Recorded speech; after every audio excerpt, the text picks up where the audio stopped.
Good morning students, स्वागत आप सभी का अपनी इस मैथमेटिक्स के ऑनलाइन क्लासेज में।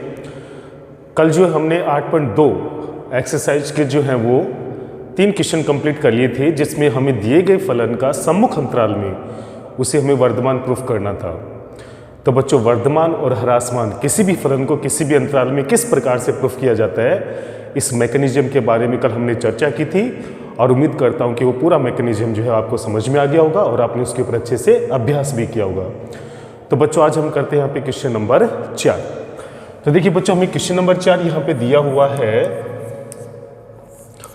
फलन है अपने पास यहाँ पे f(x) बराबर x की घात 100 प्लस sin x प्लस का 1 और x बिलोंग्स टू है 0 से π/2। तो देखिए बच्चों, रूल के अनुसार मुझे यहाँ पे सबसे पहले दिए गए फलन का प्रथम कोटि का अवकलन करना है। तो हमें यहाँ पे फलन का क्या करना होगा, x के सापेक्ष अवकलन करने पर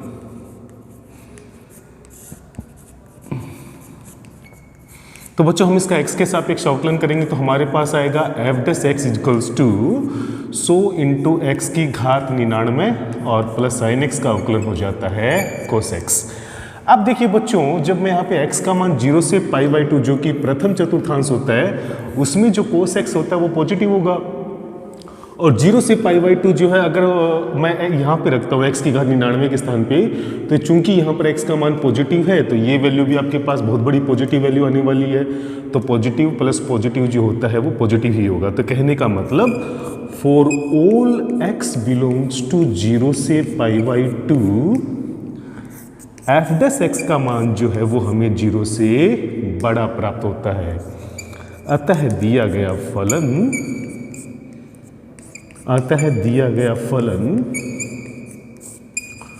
अंतराल 0 से π/2 में वर्धमान होगा। अतः फलन 0 से π/2 में वर्धमान होगा। तो बच्चों, इस प्रकार से हमें जो मैकेनिज्म है बिल्कुल उसी को फॉलो करना है। सबसे पहले हमने प्रथम कोटि का अवकलन किया और 0 से π/2 की किसी भी वैल्यू को यहाँ पे रखेंगे x के स्थान पे, तो हमें प्रथम कोटि का जो अवकलन है वो 0 से बड़ा प्राप्त होगा। तो इससे ये बात प्रूफ हो जाती है कि यहाँ पे दिया गया फलन जो है वो 0 से π/2 के अंतराल में जो है वो वर्धमान होगा। अब देखिए बच्चों, नेक्स्ट क्वेश्चन। तो देखिए बच्चों, हम करने जा रहे हैं यहाँ पे क्वेश्चन नंबर 5, जिसमें मुझे फलन दिया हुआ है f(x) बराबर x-1 इंटू e की घात x प्लस 1 और अंतराल है x इज ग्रेटर देन 0।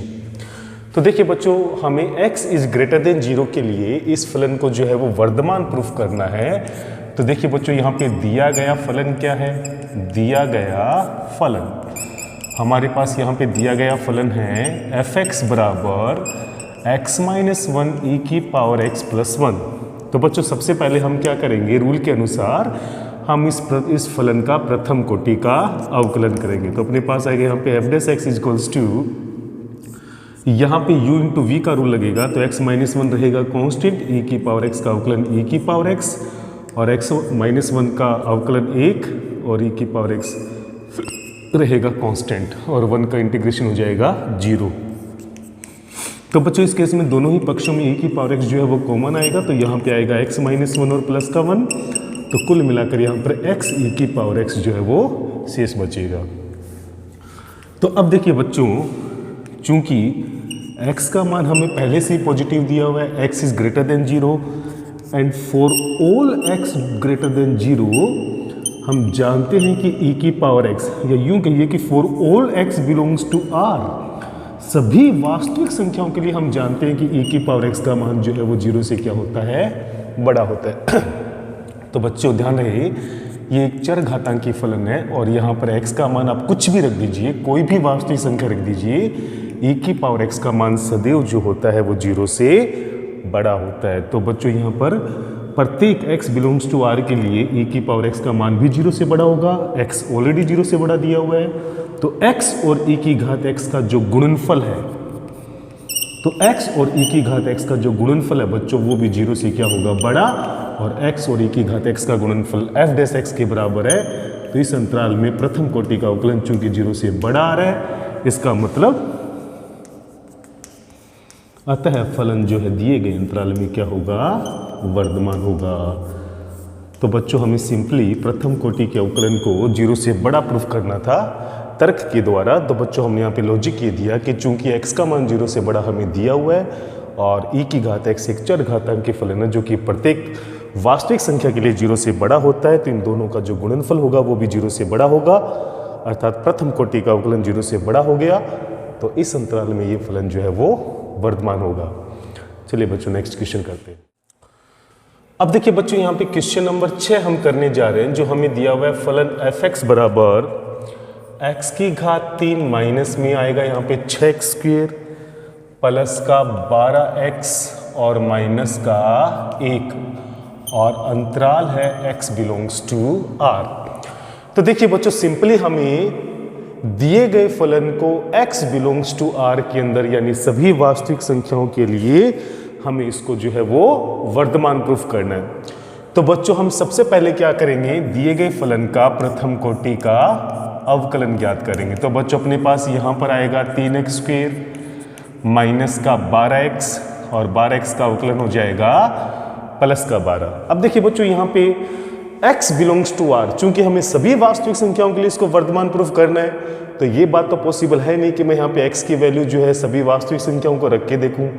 तो बच्चों मुझे क्या करना होगा, इस दिए गए फलन को एक उस फॉर्म में कन्वर्ट करना होगा, उस रूप में परिवर्तित करना होगा जहां से ये बात निकल के आ जाए कि मैं x की वैल्यू चाहे पॉजिटिव रखूं, नेगेटिव रखूं, 0 रखूं, ये फलन हमेशा ही जो है वो पॉजिटिव रहेगा। तो बच्चों इसके लिए आपको थोड़ी सी यहाँ पे छोटी सी कैलकुलेशन करनी होगी। हम यहाँ से पूरे पद में से 3 जो है वो कॉमन लेंगे, तो मेरे पास यहाँ पर आएगा x स्क्वायर माइनस का 4x और प्लस का 4।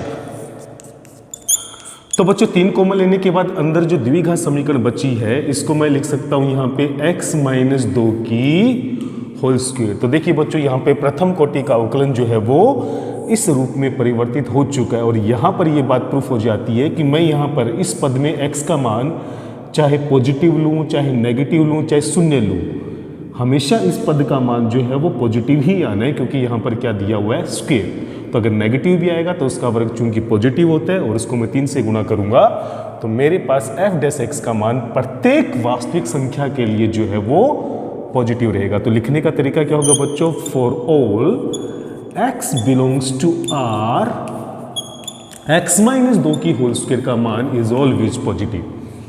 सभी वास्तविक संख्याओं के लिए x माइनस 2 की होल स्क्वायर का मान जो है वह धनात्मक रहेगा, और अगर मैं इसको 3 से कर दूं गुणा तब भी x माइनस 2 की होल स्क्वायर का मान धनात्मक रहेगा। और 3 इंटू x माइनस 2 की होल स्क्वायर चूंकि यहाँ पे f' को प्रदर्शित करती है, तो इस अंतराल में प्रथम कोटि का अवकलन जो है वो 0 से बड़ा प्राप्त होगा, अतः x बिलोंग्स टू r के लिए फलन वर्धमान होगा। x बिलोंग्स टू r के लिए जो फलन है वो बच्चों यहाँ पे क्या होगा, वर्धमान होगा। तो बच्चों इस तरह के क्वेश्चंस जब भी आपके पास आए तो हमें उसके प्रथम कोटि के अवकलन को एक स्टैंडर्ड रूप में कन्वर्ट करना पड़ता है, जहां पर ये बात प्रूफ हो जाती है कि x की वैल्यू अब आप चाहे कोई भी वास्तविक संख्या यहाँ पे रखो, f' का मान सदैव जो है वो 0 से बड़ा रहेगा। तो बच्चों यहाँ पे हमने जो है 6 क्वेश्चन कंप्लीट कर लिए और अब हम बढ़ते हैं 7वें क्वेश्चन की तरफ, जिसमें दिए गए सम्मुख अंतराल में हमें फलन को ह्रासमान प्रूफ करना होगा, और अब तक हमने जो है वो वर्धमान प्रूफ किया था। तो बच्चों ह्रासमान प्रूफ करने का भी बिल्कुल यही मैकेनिज्म रहेगा। तो चलिए बच्चों बढ़ते हैं हम लोग यहाँ पे 7वें क्वेश्चन की तरफ। तो देखिए बच्चों क्वेश्चन नंबर 7 अब हम करने जा रहे हैं। फलन दिया हुआ हमें f(x) equals to tan inverse x minus x, और यहाँ पे अंतराल दिया हुआ है x बिलोंग्स टू r। तो बच्चों मुझे यहाँ पे x बिलोंग्स टू r यानी कि सभी वास्तविक संख्याओं के लिए इस फलन को जो है वो ह्रासमान सिद्ध करना है। इस बार बच्चों हमें फलन को क्या सिद्ध करना है, यहाँ पे ह्रासमान प्रूफ करना है। तो देखिए बच्चों हम तरीका वही होगा इसको सोल्व करने का।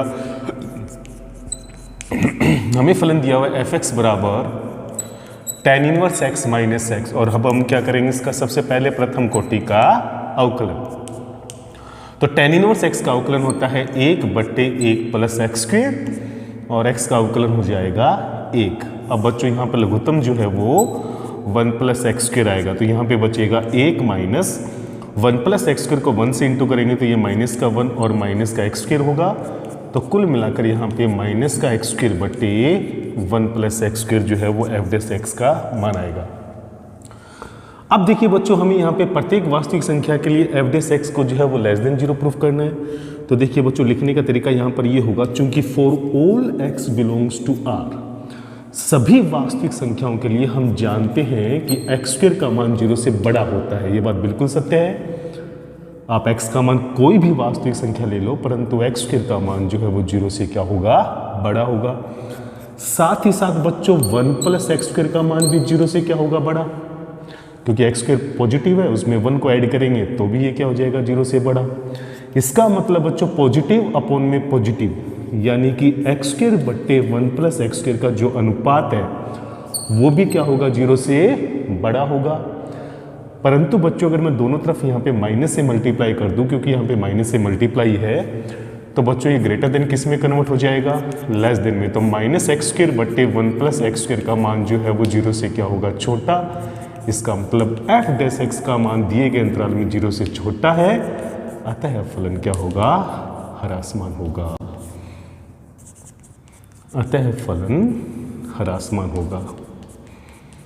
तो बच्चों इस प्रकार से हमें एफ डैश एक्स के अंदर जितने भी पद आए हैं उन सभी पदों का अलग अलग विश्लेषण करते हुए हमें ये प्रूफ करना होगा कि इस अंतराल में प्रथम कोटि का अवकलन 0 से छोटा होगा, इस वजह से दिया गया फलन जो है वो ह्रासमान होगा। तो बच्चों बिल्कुल मैकेनिज्म उसी प्रकार से हर क्वेश्चन में लागू होता जा रहा है, केवल फलन और अंतराल चेंज होते जा रहे हैं। चलिए बच्चों एक और क्वेश्चन करते हैं हम, क्वेश्चन नंबर 8। देखिए बच्चों, क्वेश्चन नंबर 8 जो है वो महत्वपूर्ण क्वेश्चन है। एफ एक्स बराबर हमें दिया हुआ है यहाँ पे साइन की घात 4x प्लस कोस की घात 4x और x बिलोंग्स टू हमें दिया हुआ है 0 से π/4, 0 से 45। तो देखिए बच्चों रूल वही होगा, दिए गए फलन एफ एक्स बराबर साइन की घात 4x प्लस कोस की घात 4x का सबसे पहले हम लोग प्रथम कोटि का अवकलन करेंगे। तो देखिए बच्चों क्या आएगा यहाँ पे, ये हो जाएगा घात पहले आएगी 4 साइन की घात 3x और साइन x का अवकलन होता है कोस x। इसी प्रकार कोस की घात 4x का अवकलन करेंगे तो ये आ जाएगा 4 कोस की घात 3x और कोस x का अवकलन माइनस का साइन x। अब देखिए बच्चों इन दोनों ही पदों में से 4 sine x into cos x common आएगा, तो अंदर बचने वाला है यहाँ पे साइन स्क्वायर x और माइनस का कोस स्क्वायर x। इन दोनों ही पदों में से बच्चों जो माइनस का चिन्ह कॉमन लेंगे तो ये माइनस का 4 साइन एक्स इंटू में कोस एक्स, तो यहाँ बचने वाला है कोस स्क्वायर एक्स माइनस का साइन स्क्वायर एक्स। और ऐसा करने का रीजन ये है बच्चों कि cos square x minus sine square x जो होता है वो कोस 2x का फॉर्मूला होता है। यहाँ पर भी देखिए बच्चों, अगर मैं -2 को बाहर लेता हूँ तो यहाँ बचेगा आपके पास 2 साइन एक्स इंटू में कोस एक्स, और ये फॉर्मूला बन जाएगा यहाँ पे कोस 2x का। तो देखिए बच्चों माइनस का 2, यहाँ पर ये फॉर्मूला हो गया साइन 2x, 2 साइन x कोस x जो होता है वो साइन 2x का फॉर्मूला होगा। यहाँ पर आ जाएगा आपके पास कोस 2x और 2 साइन 2x और कोस 2x वापस जो होता है बच्चों वो साइन 4x का फॉर्मूला बनेगा, तो ये बनेगा माइनस का साइन 4x। तो बच्चों प्रथम कोटि के अवकलन को हम लोग थोड़ी सी कैलकुलेशन के बाद में इस रूप में जो है वो कन्वर्ट कर सकते हैं। अब दिए गए अंतराल में इस पद को बच्चों मुझे यहाँ पे लेस देन 0 प्रूफ करना है, तो इसके लिए आपको क्या लिखना होगा यहाँ पे, चूंकि x for all x belongs to 0 से π/4 या फॉर ऑल 4x, क्योंकि यहाँ पे एंगल जो है अब 4x में कन्वर्ट हो गया, तो x को 4 से मल्टीप्लाई करूंगा तो दोनों वैल्यू को 4 से मल्टीप्लाई करेंगे तो ये 0 से पाई में कन्वर्ट हो जाएगी। तो बच्चों यहाँ पे for all 4x belongs to 0 से pi, sine 4x is always greater than 0। Sine 4x का मान 0 से क्या होगा, बड़ा। रीजन, क्योंकि 4x का जो एंगल है वो 0 से पाई यानी 0 से 180 डिग्री तक लेना है, और साइन जो होता है वो 0 से 180 का मतलब हो गया पहले और दूसरी चतुर्थांश की बात हो रही है, और साइन फलन पहले में भी पॉजिटिव होता है दूसरे में भी पॉजिटिव होता है। इस वजह से साइन 4x जो होगा वो 4x के एंगल के लिए 0 से क्या होगा, बड़ा होगा। परंतु जैसे ही मैं इसको माइनस से मल्टीप्लाई करूंगा तो माइनस का साइन 4x जो है वो 0 से क्या होगा, छोटा होगा। इसका मतलब f डैश x का मान दिए गए अंतराल में 0 से छोटा होगा। अतः दिया गया फलन ह्रासमान होगा।